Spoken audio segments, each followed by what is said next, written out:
Olá, o Trabalho Legal está no ar e vai mostrar nesta edição. Cresce trabalho infantil no campo. Correios terão que contratar aprovados em concurso. Os 27 anos do Estatuto da Criança e do Adolescente. E ainda, os riscos do amianto. Agora, no Trabalho Legal. O Trabalho Legal é o programa do Ministério Público do Trabalho em parceria com a Associação Nacional dos Procuradores do Trabalho. Passar em concurso público é o sonho de muita gente, mas em alguns casos pode ser um pesadelo. Entenda na reportagem de Iago Garcia. Hoje a Samantha trabalha na área de comunicação de uma empresa privada, mas os planos não eram exatamente esses. Ela é uma das aprovadas no concurso dos Correios de 2011, mas nunca foi convocada. Cria muitas esperanças, expectativas, né? Porque o concurso hoje em dia é bem concorrido. Então você passar e ficar naquela, né? Ah, será que um dia eu vou ser chamado? Você fica na esperança. E se não é chamado, dá uma frustraçãozinha pequena, não dá? É uma frustração grande, né? A questão é que no lugar da Samantha, a empresa brasileira de Correios e Telégrafos contratou profissionais terceirizados, o que motivou uma ação civil pública do Ministério Público do Trabalho em julho de 2013. As pessoas são aprovadas, mas essa aprovação não significa uma real expectativa de convocação.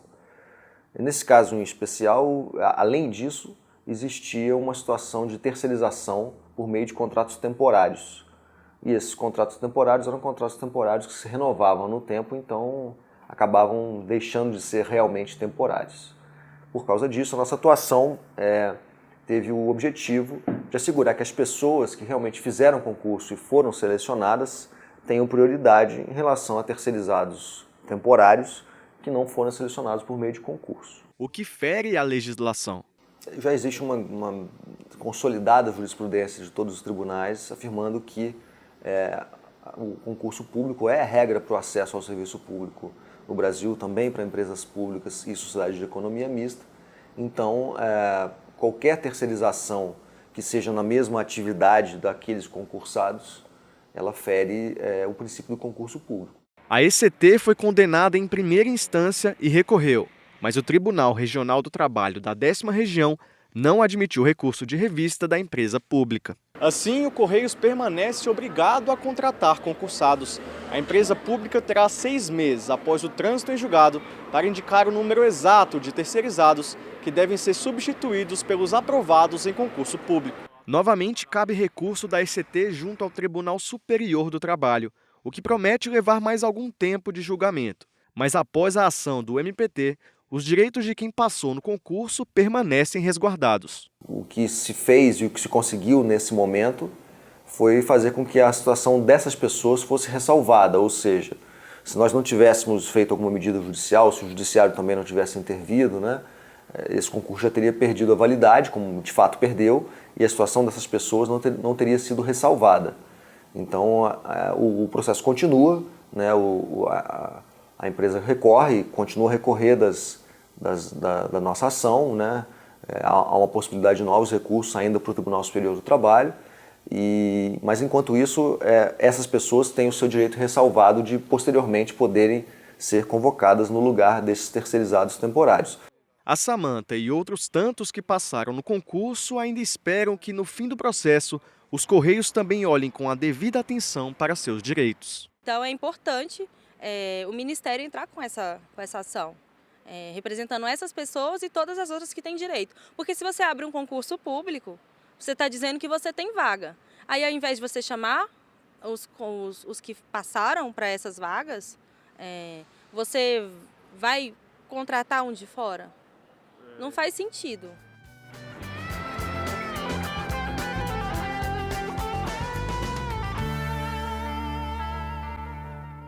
Há 27 anos, a proteção de crianças e adolescentes ganhava novos rumos no país.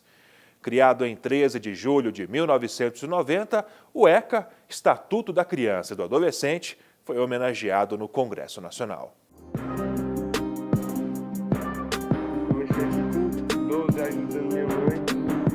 A sessão foi aberta com um documentário que mostra a realidade de crianças e adolescentes que trabalham em um lixão de Brasília. Que o motivo não é gostar, é a precisão. A gente precisa e tem que cuidar.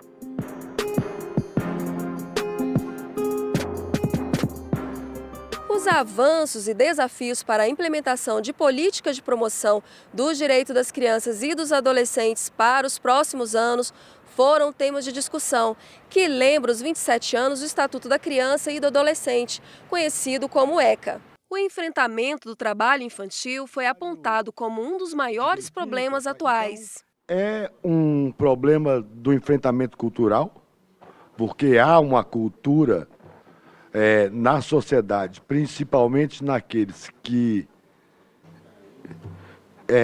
trabalharam quando crianças. Garantir atendimento a crianças e adolescentes vítimas de abuso sexual foi apontado como outra necessidade no país. Esse processo de garantia de direito a crianças e adolescentes que sofrem a questão da violência sexual é extremamente desafiador. Nós ainda não conseguimos garantir que uma criança e um adolescente que vivenciam um abuso sexual tenha atendimento da forma como precisa. Um balanço de 25 anos do ECA, que vem me servindo bastante esse ano para demonstrar que nós tivemos, sim, muitos avanços. Não queremos dizer que estamos bem e que não temos muitos desafios, mas é importante a gente analisar e perceber os avanços que a gente teve. Mas faltam diretrizes e aprimoramento. A gente continua precisando, sim, de aprimoramentos legais. Continua, sim, precisando de diretrizes para a gente avançar no norte correto. Embora nós tenhamos uma redução de aproximadamente 20% dos casos de trabalho infantil, não é algo a ser comemorado, porque, enquanto houve essa redução, houve um aumento na faixa de 5 a 9 anos. É um alerta, é um desafio maior que nós, enquanto Ministério Público, temos que combater. Outra questão preocupante, segundo o procurador do trabalho, é o risco da diminuição da idade mínima para trabalho. A idade mínima para o trabalho hoje no Brasil é 16 anos. O projeto visa diminuir para 14. Com isso, diminui-se também a idade para aprendizagem, para 12 anos. Isso é um retrocesso social. Nós não vamos baixar a guarda. Tá? E lembrar aqui do Vandré, quando ele diz, quem sabe faz a hora, não espera acontecer, é isso aí, gente. Vamos à luta, não vamos baixar a guarda.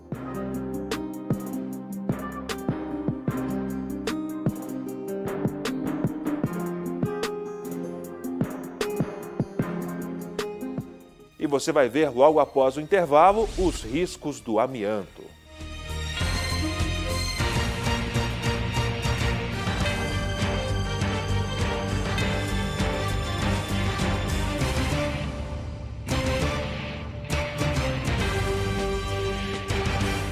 Segundo a Organização Mundial de Saúde, o amianto é o causador de 107 mil mortes por ano. Mais de 60 países já proíbem o uso da fibra, mas o Brasil, infelizmente, não está nesse grupo.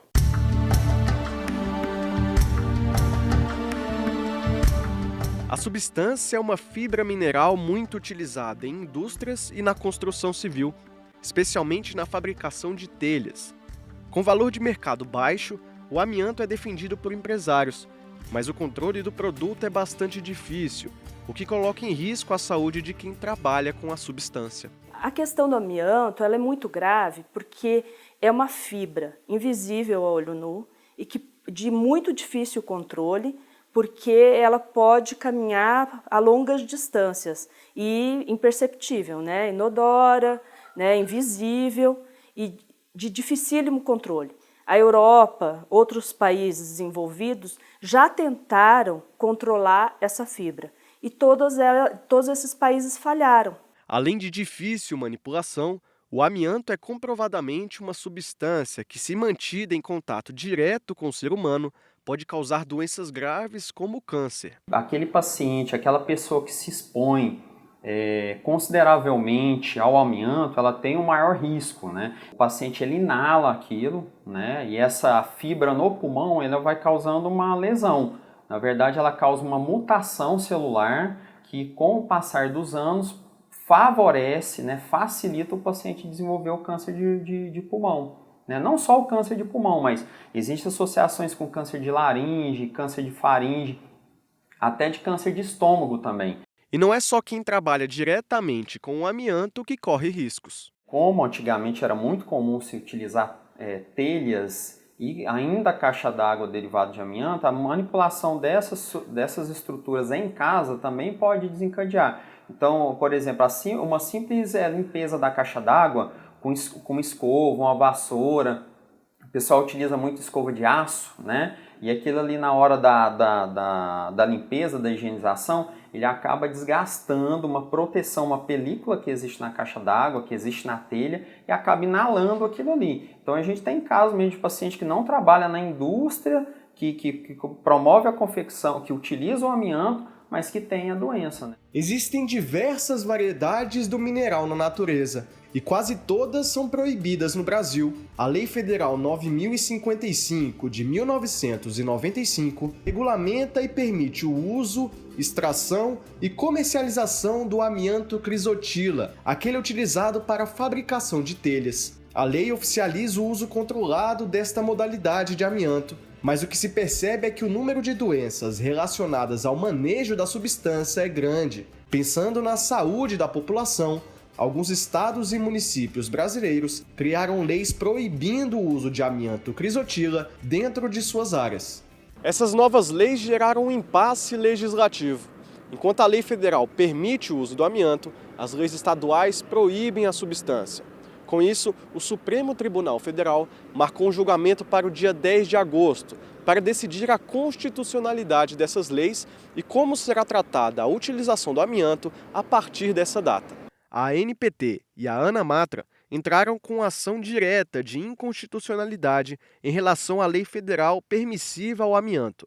A ADI também será julgada no STF. Sem sombra de dúvidas, a liberação dessa comercialização do amianto significaria, dentre outras questões aí que estão em pauta também, não só no Supremo, mas no Congresso Nacional, significaria um retrocesso de todo o trabalho que tem sendo desenvolvido pelo Ministério do Trabalho, pelo banimento do amianto em todo o território nacional.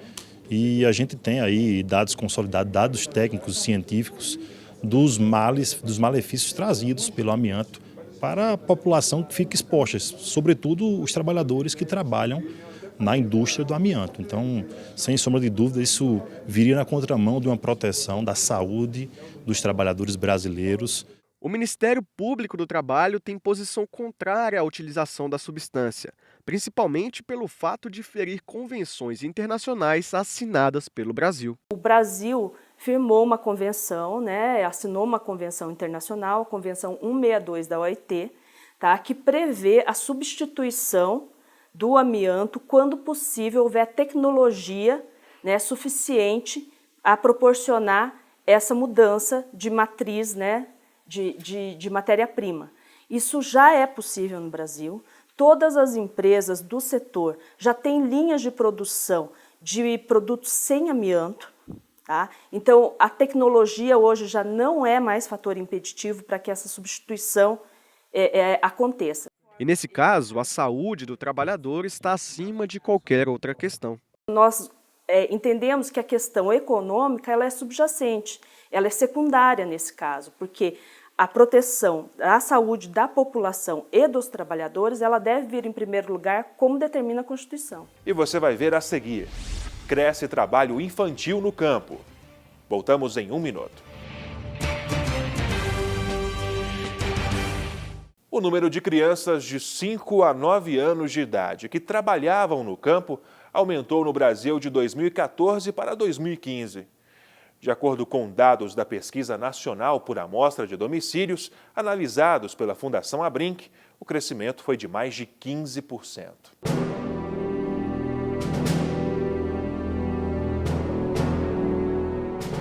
A Constituição brasileira proíbe a realização de qualquer trabalho por menores de 16 anos, exceto na condição de jovens aprendizes, a partir dos 14 anos.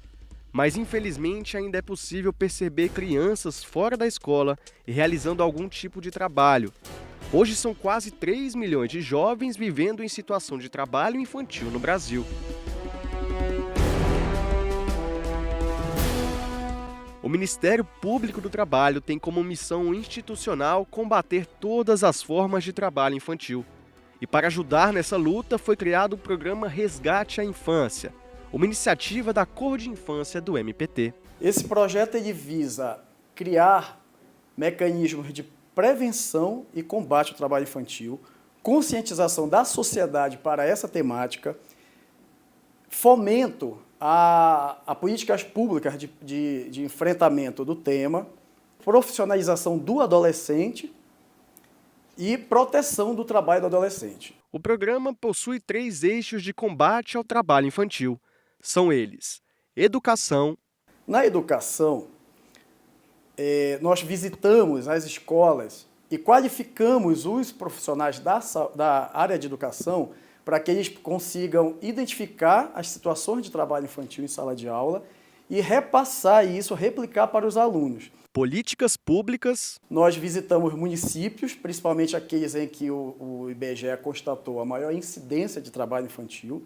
Visitamos os conselhos tutelares, os CRAS, que são os Centros de Referência e Assistência Social, a porta de entrada dos programas de assistência social no município. Visitamos as secretarias de assistência social, Secretaria de Saúde, Secretaria de Educação, Secretaria de Trabalho.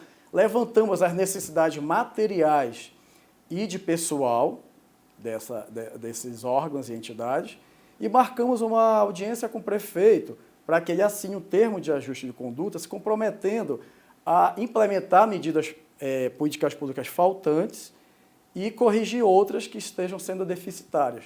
E a aprendizagem.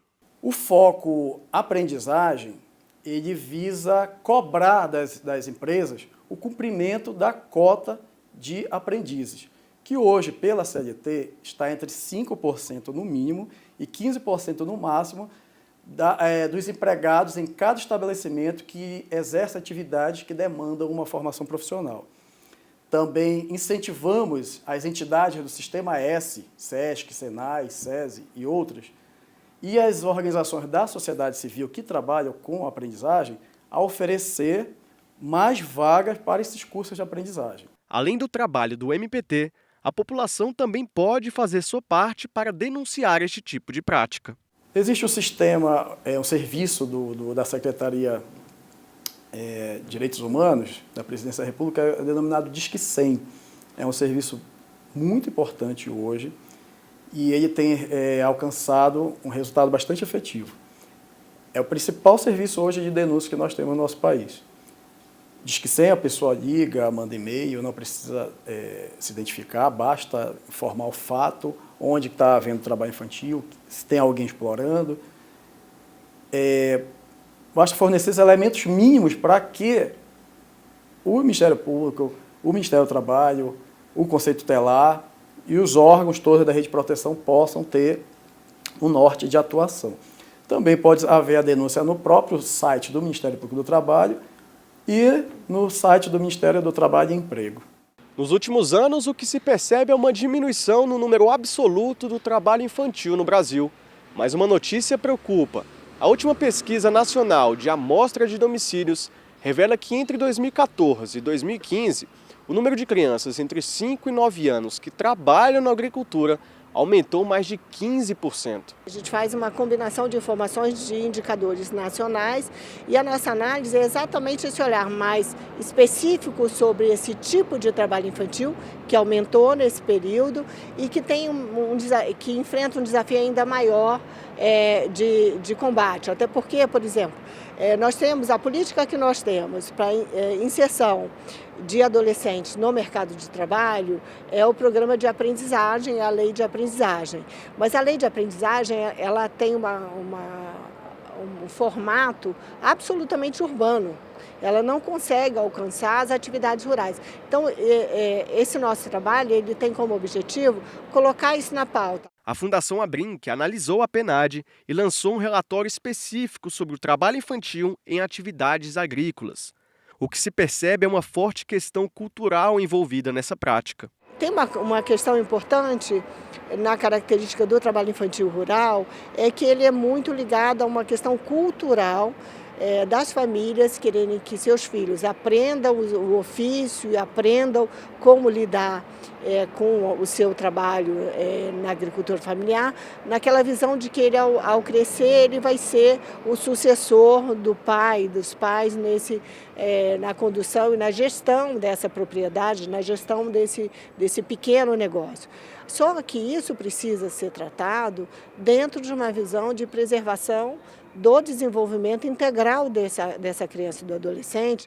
Para abrir ainda mais os olhos para este cenário, a Fundação Abrinq e o MPT buscam diálogos e ações dentro do Congresso Nacional. Nós nos unimos para poder defender que não haja mudança nessa legislação, que não haja retrocesso e que todo esforço seja no sentido de aprimorar as leis que a gente já tem, no sentido de cada vez mais avançar dentro de um marco civilizatório e não retroceder, como é a ameaça que a gente tem hoje, muito clara. E, em alguns casos, nós precisamos propor, e existem propostas também que tratam, programas de aprendizagem específico para o adolescente que vive no campo. E antes de encerrar, uma boa notícia. O mercado de trabalho para os jovens volta a se aquecer e novas oportunidades de emprego estão surgindo. Veja os detalhes na reportagem de Andréia Luísa Matias. Falta de experiência, crise financeira do país, mais de 14 milhões de desempregados. Nada desanima os jovens que estão em busca de oportunidade no mercado de trabalho. E todo o esforço tem sido compensado. Esta jovem advogada de 24 anos conta como se sentiu ao conquistar seu espaço. Muito feliz, porque foi uma oportunidade que surgiu. Por exemplo, no escritório eles não exigiam que o advogado que se candidatasse à vaga, ele tivesse uma vasta experiência, por exemplo, uma experiência de 2 anos ou uma pós-graduação. Ele só queria jovens advogados que realmente estivessem dispostos a iniciar a carreira. De acordo com o Cadastro Geral de Empregados e Desempregados, de 1,24 milhão de contratação em maio deste ano, mais de 610 mil foram de jovens com até 29 anos. A diferença entre demissão e admissão gerou um saldo positivo de mais de 70 mil novas vagas somente nessa faixa etária. Na nossa firma de advogados, nós possuímos hoje 13 advogados, dos quais 7 possuem mais de 30 anos e 6 são menores de 30 anos. O nosso ganho é que nós estamos aqui a fazer de que a nossa equipe seja mesclada por jovens advogados e por advogados experientes. Muito embora eu talvez não tenha passado dos 35 anos de idade, mas eu já tenho mais de 10 anos na carreira advocatícia, enquanto outros colegas que estão na minha equipe possuem menos, mas possuem um interesse maior em buscar o seu mercado de trabalho, buscar seu espaço hoje na advocacia. De acordo com este economista, além da habitual substituição de antigos por jovens profissionais, outro fator que pode influenciar o aumento da contratação de jovens é a contenção de gastos diante da crise, uma vez que os menos experientes estão mais predispostos a receber salários menores. São pessoas que, em geral, de uma geração que tem um nível de formação maior, ou mais extenso do que, por exemplo, a geração dos seus pais e dos seus avós. Não é? Quer dizer, uma geração que anseia por um futuro melhor. De janeiro a maio, o grupo de trabalhadores de até 24 anos teve saldo positivo de 320 mil vagas formais de trabalho. Diante do cenário que Francisco faz parte, estar qualificado é fundamental. Olha, a maior dificuldade, eu acredito que não seja falta de oportunidade, porque tem oportunidade. Eu costumo dizer que na crise é onde você encontra as maiores oportunidades de você crescer. Mas a maior dificuldade é o jovem se profissionalizar. Após 2 anos buscando um trabalho, este publicitário de 22 anos diz que não foi fácil conquistar uma colocação no mercado de trabalho, mas hoje já tem até conselho para jovens que estão em busca de oportunidade. Estudar e saber o que você quer e se especializar. Marcelo também tem na ponta da língua seus argumentos para defender a contratação de jovens. Pô, o jovem está ali querendo fazer acontecer.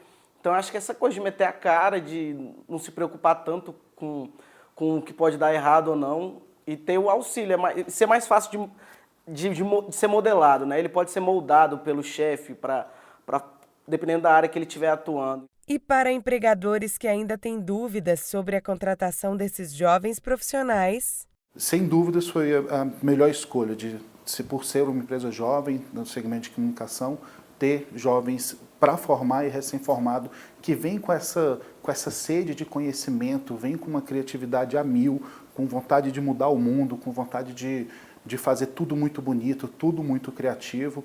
E eles são realmente eles são o sangue, são a veia mesmo da empresa.